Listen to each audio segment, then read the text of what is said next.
The entire mansion held its breath as billionaire Ethan Cole laid 4 black credit cards on the marble table. Cards with no limits, no names, and one hidden test. 4 women stood before him, each from a different world. A model, a CEO, a socialite, and his maid Maria, who still wore her uniform, her hands trembling as she stared at the gleaming cards. Ethan's deep voice cut through the silence. Each of you has 24 hours. Buy anything you want. But remember, what you buy will tell me who you are. The women's eyes burned with greed. All except one. The maid looked lost, unsure whether this was a blessing or a trap. Cameras rolled, staff whispered, and the billionaire leaned back with a knowing smile. He wasn't testing spending, he was testing souls. But when the 24 hours ended, it wasn't the model's diamonds, the CEO's cars, or the socialite's mansion that shocked him. It was what his maid bought that left the billionaire completely speechless. What could a maid possibly buy with an unlimited black card that would shake a billionaire to his core? And why did he suddenly look at her, like she was the only woman who truly saw him? Ethan leaned back, watching their reactions. This wasn't just another social experiment. It was personal. He'd built his empire from nothing, betrayed by those who once swore loyalty. He'd lost love to greed, trust to manipulation. Now, after years of isolation behind wealth, he wanted to know if anyone could still see beyond his money. "Is this a game?" asked Veronica, the model, flipping her hair.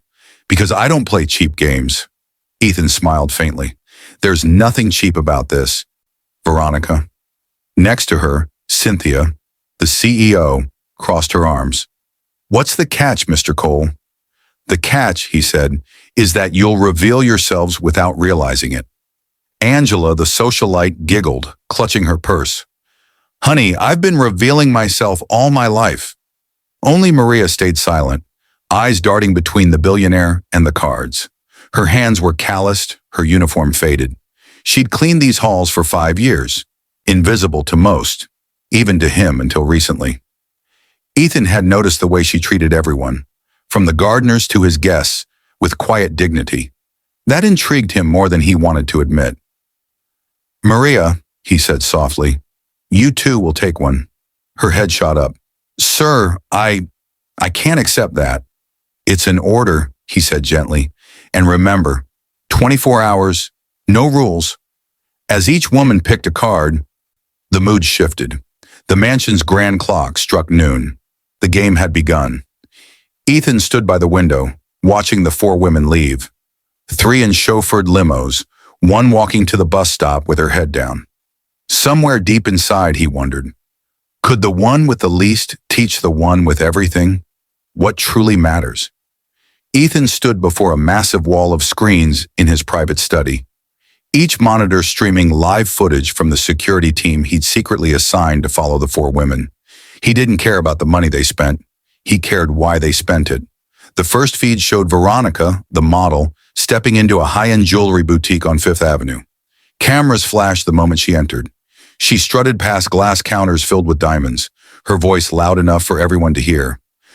"I'll take the 10-carat ring," she said, tossing the black card on the counter. "Actually, make it 2. I might need options." Ethan sighed. Typical. She wasn't buying jewelry, she was buying validation.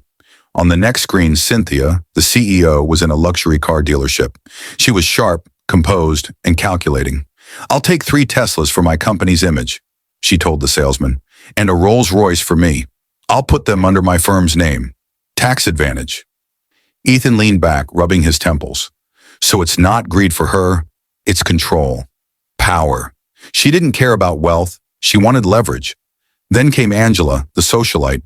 She was already live streaming in a designer store, surrounded by handbags, shoes, and makeup artists. "Hey guys," she chirped to her millions of followers. "The billionaire gave me his black card, and we're going shopping. Let's see how far we can go before it gets declined." Her chat exploded with heart emojis and laughing faces. Ethan's jaw tightened. "So, attention," he muttered. "Her currency isn't money, it's fame." Finally, his gaze shifted to the last feed. Maria. Unlike the others, she wasn't in New York's luxury district. The GPS showed she'd gone to a small neighborhood on the city's outskirts. A modest street, a rundown hospital. Ethan frowned, leaning closer to the screen. The camera followed as she entered through the hospital's worn glass doors, smiling gently at a nurse who recognized her. "Maria, you're back," the nurse said warmly. "I just wanted to check on the kids," Maria replied, clutching the black card nervously. Ethan tilted his head. "The kids? Inside the children's ward?" Maria stopped by a small bed where a frail boy with a shaved head lay sleeping. She tucked the blanket under his chin and whispered, "You'll get better soon, Jamie." Then she turned to the nurse. "How much does the hospital need for new beds and medication?" The nurse blinked. "Oh, Maria, we've been short for months, but that's not your responsibility." Maria smiled faintly. "Maybe it's time someone made it mine." She handed her card to the nurse. "Buy whatever the children need. Every penny." Ethan froze. The other women were buying status, comfort, vanity, but Maria was buying hope. He leaned back silent, emotion tightening in his chest. "She didn't even spend it on herself," he whispered. "Why would she?" But before he could finish, his assistant rushed in. "Sir, we have a situation with Maria's card." Ethan's eyes snapped toward the door. "What happened?" The assistant hesitated. It just got flagged for exceeding normal limits. She's trying to fund an entire hospital wing." Ethan rose from his chair, stunned. "What kind of maid," he murmured, "tries to heal a world she doesn't own?" Ethan stood silently in front of the dark glass window of his study, the city lights stretching below like veins of gold. Behind him, the monitors still glowed with images of Maria at the hospital, comforting children, signing papers, refusing to take a single thing for herself. He should have been pleased. After all, this was what he wanted, a test of character. But something about Maria's selflessness made his chest tighten in ways he didn't understand. He poured himself a glass of whiskey and stared at his reflection. The man staring back was polished, powerful, but empty. A soft knock broke his thoughts. "Come in," he said. His longtime friend and assistant, David Brooks, stepped in. "Sir, I thought you'd want to know. The others finished their spending." Ethan smirked bitterly. "Let me guess. Veronica's bragging, Cynthia's strategizing, and Angela's trending?" David nodded. "And Maria?" Ethan's gaze drifted back to the monitor. "Still there. She hasn't left the hospital." David hesitated. "Ethan, why are you really doing this?" The billionaire swirled his drink. "Because, David, I'm tired of being surrounded by masks." He walked toward the window, memories surfacing like ghosts. Years ago, he had been married to a woman named Lydia, beautiful, elegant, ambitious. Together, they built his company's image. But when his business faced a massive lawsuit, Lydia had walked away, taking half of everything and the rest of his trust. He remembered the night she left, her voice cold, her suitcase packed. "I didn't marry you to struggle, Ethan," she said. "I married you to shine." That night, something inside him died. He told himself he would never love again. Not a woman, not a friend, not even the world. He would build walls of wealth so high that no one could ever reach him. But Maria, she was different. He remembered the first day she arrived at his mansion. She'd come in the rain, clothes damp, eyes full of quiet resolve. When the housekeeper mocked her accent, she'd smiled and said, "I'm here to work, not to impress." He'd watched her sweep the grand halls, hum to herself, and treat everyone with kindness, even when they ignored her. Over time, he noticed how she left small notes for the staff, remembered birthdays, and even mended broken items others would have thrown away. Now, watching her spend his money on strangers instead of herself, it stirred something buried deep. "She reminds me of who I used to be," Ethan whispered. David frowned. "You mean before Lydia?" Ethan nodded slowly. "Before greed became my compass." Silence filled the room until Ethan turned toward the monitors again. "David," he said firmly, "prepare the car. I'm going to the hospital." David blinked. "Now? At this hour?" "Yes," Ethan said, his voice quiet but certain. "If I don't see her now, I might forget what real humanity looks like." He grabbed his coat and walked toward the door. his reflection fading from the window, leaving behind not a billionaire, but a man searching for something money could never buy.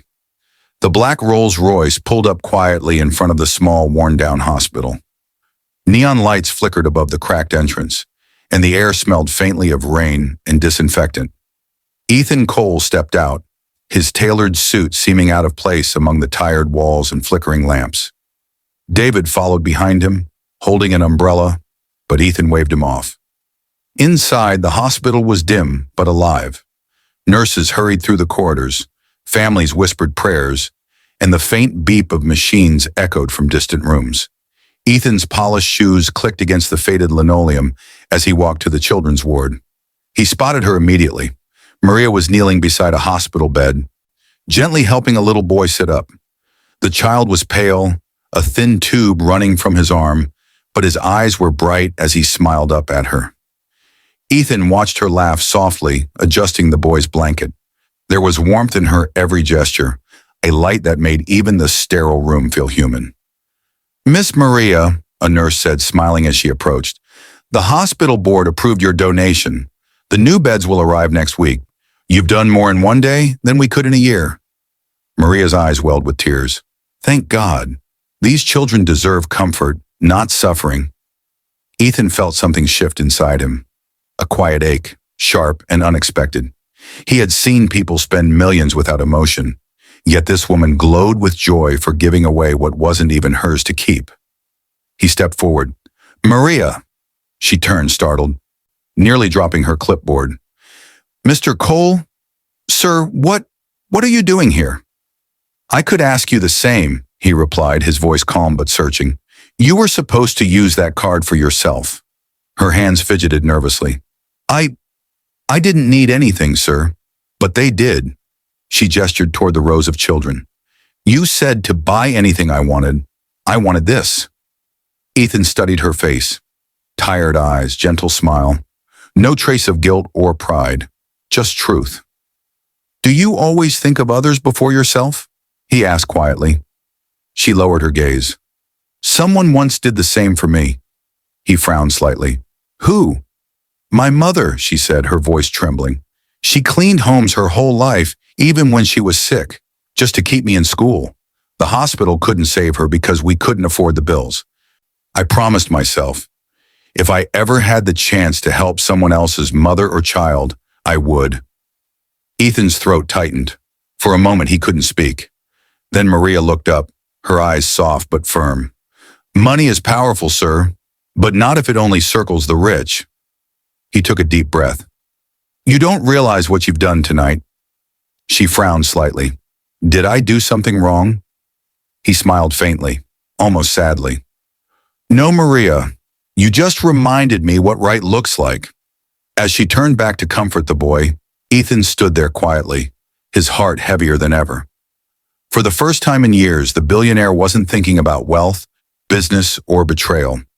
He was thinking about goodness, and deep down he knew the real test had only just begun.